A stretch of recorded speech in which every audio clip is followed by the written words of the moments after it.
नारी सशक्तिकरण को और बल देने बठिंडा की धरती पर पहुंची वुमेन कमीशन ऑफ इंडिया की चेयरपर्सन आदरणीय विजय राहटकर जी, आपका स्वागत है।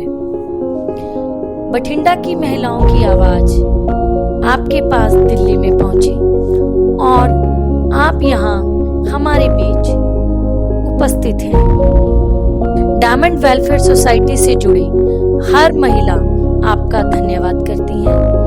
आइए अब आपको डायमंड वेलफेयर सोसाइटी की उत्पत्ति व कार्यप्रणाली के बारे में परिचय करवाएं।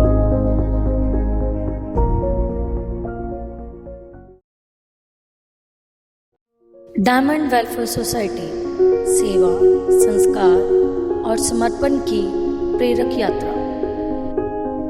हर महान यात्रा की शुरुआत एक छोटे कदम से होती है, लेकिन कुछ यात्राएं ऐसी होती हैं जो केवल मंजिल तक नहीं पहुंचाती, बल्कि अनगिनत लोगों के जीवन में उम्मीद की नई किरण बन जाती है। 21 अक्टूबर सन 1980 यह वह दिन था जब एक छोटी बेटी ने जन्म लिया, जिसने आगे चलकर सेवा, संस्कार और मानवता को अपने जीवन का उद्देश्य बना लिया। यह कहानी है समाज सेविका वीनू गोयल की। बचपन से ही वीनू गोयल का स्वभाव बेहद संवेदनशील और मददगार रहा था। दूसरों की सहायता करना उनके व्यक्तित्व का स्वाभाविक हिस्सा था। सामाजिक सेवा के साथ साथ वीनू गोयल की धार्मिक और आध्यात्मिक गतिविधियों में भी गहरी रुचि थी। धार्मिक आयोजनों में भाग लेना, सेवा कार्यों में सहयोग देना और समाज में प्रेम, सद्भाव तथा मानवता का संदेश फैलाना उनके जीवन का महत्वपूर्ण हिस्सा रहा है। समय के साथ साथ शिक्षा आगे बढ़ी और वह कॉलेज पहुंची। यही उनके भीतर छिपे समाज सेवी व्यक्तित्व एक नई दिशा मिली। कॉलेज की प्रिंसिपल श्रीमती राजगुप्ता ने वीनू गोयल की सेवा भाव और समाज के प्रति उनकी संवेदनशील सोच को पहचाना। उन्होंने वीनू गोयल को प्रेरित किया कि व्यक्तिगत स्तर पर सहायता करने की बजाय एक ऐसी संस्था बनाई जाए जो संगठित रूप से समाज के अधिक से अधिक लोगों तक पहुंच सके। यह प्रेरणा आगे चलकर संकल्प बनी। साल 2001 यहीं से डायमंड वेलफेयर सोसाइटी की नींव रखी गई। एक ऐसा संगठन जिसका उद्देश्य केवल सहायता पहुंचाना नहीं, बल्कि लोगों को सम्मान, आत्मविश्वास और आत्मनिर्भरता की राह दिखाना था।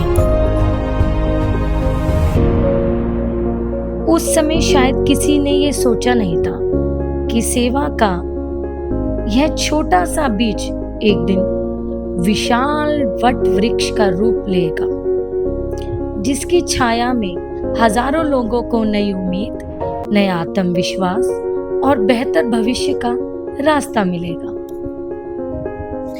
यही है डायमंड वेलफेयर सोसाइटी की कहानी।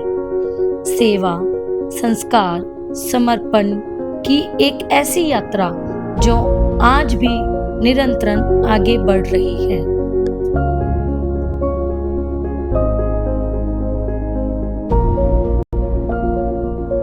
सत श्री अकाल जी सारिਆਂ ਨੂੰ। मैं सीमा मोंगा वासी बठिंडा ਦੀ ਰਹਿਣ ਵਾਲੀ ਹਾਂ। ਅੱਜ ਮੈਂ ਤੁਹਾਡੇ ਸਾਹਮਣੇ ਕੁਝ ਗੱਲਾਂ ਸਾਹਮਣੇ ਪੇਸ਼ ਕਰ ਰਹੀ ਹਾਂ ਕਿ ਸਾਡੇ ਜੋ ਮੈਮ ਹੈਗੇ वीना गोयल मैम, ਇਹਨਾਂ ਨੇ ਸਾਨੂੰ ਇੰਨਾ ਜ਼ਿਆਦਾ ਸਪੋਰਟ ਕੀਤਾ ਕਿ ਉਹਨਾਂ ਦੀ ਕੋਸ਼ਿਸ਼ਾਂ ਸਦਕਾ ਅਸੀਂ ਇੱਥੇ ਤੱਕ ਪਹੁੰਚੇ ਹਾਂ, ਜਿਨ੍ਹਾਂ ਨੇ ਕਿ ਸਾਡੀ ਔਰਤਾਂ ਦੀਆਂ ਮੁਸ਼ਕਲਾਂ, ਸਮੱਸਿਆਵਾਂ ਨੂੰ ਅੱਗੇ ਤੱਕ ਪਹੁੰਚਾਇਆ ਹੈਗਾ। ਦਿਨ ਰਾਤ ਉਹ ਇਸੇ ਕੰਮ ਵਿੱਚ ਲੱਗੇ ਰਹਿੰਦੇ ਹਨ। ਜੇਕਰ ਅਸੀਂ ਦਿਨ ਰਾਤ ਉਹਨਾਂ ਨੂੰ ਜਦੋਂ ਵੀ ਅਸੀਂ ਉਹਨਾਂ ਦੇ ਅੱਗੇ ਆਪਣੀਆਂ ਸਮੱਸਿਆਵਾਂ ਪੇਸ਼ ਕਰਦੇ ਹਾਂ ਤਾਂ ਉਹਨਾਂ ਦਾ ਉਹ ਅੱਗੇ ਤੱਕ ਉਹਨਾਂ ਨੂੰ ਲੈ ਕੇ ਜਾਂਦੇ ਹਨ ਤੇ ਜਲਦੀ ਉਹਨਾਂ ਦਾ ਨਿਪਟਾਰਾ ਕਰਨ ਦੀ ਕੋਸ਼ਿਸ਼ ਕਰਦੇ ਹਨ। ਜੀ ਮੇਰੇ ਵੱਲੋਂ ਸਾਰਿਆਂ ਨੂੰ ਸਤਿ ਸ਼੍ਰੀ ਅਕਾਲ। ਵੀਨੂ ਗੋਇਲ ਮੈਡਮ ਬਾਰੇ ਗੱਲ ਚੱਲ ਰਹੀ ਸੀਗੀ ਤਾਂ ਮੈਨੂੰ ਵੀ ਲੱਗਾ ਕਿ ਆਪਣੇ ਵਿਚਾਰ ਸਾਂਝੇ ਕਰਨੇ ਚਾਹੀਦੇ ਆ। ਵੀਨੂ ਗੋਇਲ ਮੈਮ ਬਾਰੇ ਮੈਂ ਤਾਂ ਕੀ ਵਿਚਾਰ ਰੱਖ ਸਕਦੀ ਹਾਂ, ਕਿਉਂਕਿ ਉਹ ਇੱਕ ਬਹੁਤ ਵੱਡੀ ਇੱਕ ਸ਼ਖਸੀਅਤ ਹੈ ਜਿਹੜੀ ਕਿ ਲੇਡੀਜ਼ ਦੇ ਹੱਕ ਵਿੱਚ ਖੜ੍ਹਦੇ ਨੇ। ਜਿੱਥੇ ਕਿ ਲੇਡੀਜ਼ ਨੂੰ ਕੋਈ ਸਹਾਰਾ ਨਹੀਂ ਮਿਲਦਾ, ਕੁਝ ਨਹੀਂ ਦਿਖਦਾ, ਤਾਂ ਉਸ ਟਾਈਮ ਉਹਨਾਂ ਦੀ ਸਪੋਰਟ 'ਚ ਆ ਕੇ ਮੈਡਮ ਖੜ੍ਹਦੇ ਨੇ, ਜਿਨ੍ਹਾਂ ਨੇ ਇੱਕ ਲੇਡੀਜ਼ ਨੂੰ ਇੱਕ ਨਾਮ ਬਖਸ਼ਿਆ। ਨਹੀਂ ਤਾਂ ਲੇਡੀਜ਼ ਅਲੋਪ ਹੀ ਹੁੰਦੀ ਜਾ ਰਹੀ ਸੀ। ਉਹਨਾਂ ਨੂੰ ਕਿਤੇ ਵੀ ਸਾਹਮਣੇ ਲਿਆਂਦਾ ਇੱਕ ਮਜਬੂਰੀ ਹੈ ਨਾ। ਲੇਡੀਜ਼ ਨੂੰ ਇਹ ਸਮਝਿਆ ਜਾਂਦਾ ਸੀ ਕਿ ਇਹ ਤਾਂ ਕੁਝ ਨਹੀਂ ਕਰਨ ਦੇ ਕਾਬਿਲ, ਇਹਨਾਂ ਨੂੰ ਪੈਰ ਦੀ ਜੁੱਤੀ ਸਮਝਿਆ ਜਾਂਦਾ ਸੀ। ਬਟ ਮੈਮ ਨੇ ਸਾਬਿਤ ਕੀਤਾ ਹੈ ਕਿ ਇੱਕ ਲੇਡੀਜ਼ ਜ਼ਮੀਨ ਤੋਂ ਲੈ ਕੇ ਆਸਮਾਨ तक भी जा सकती है।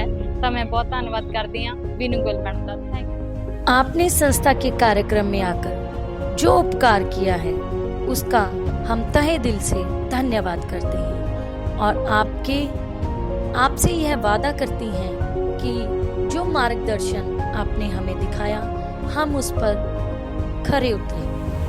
धन्यवाद।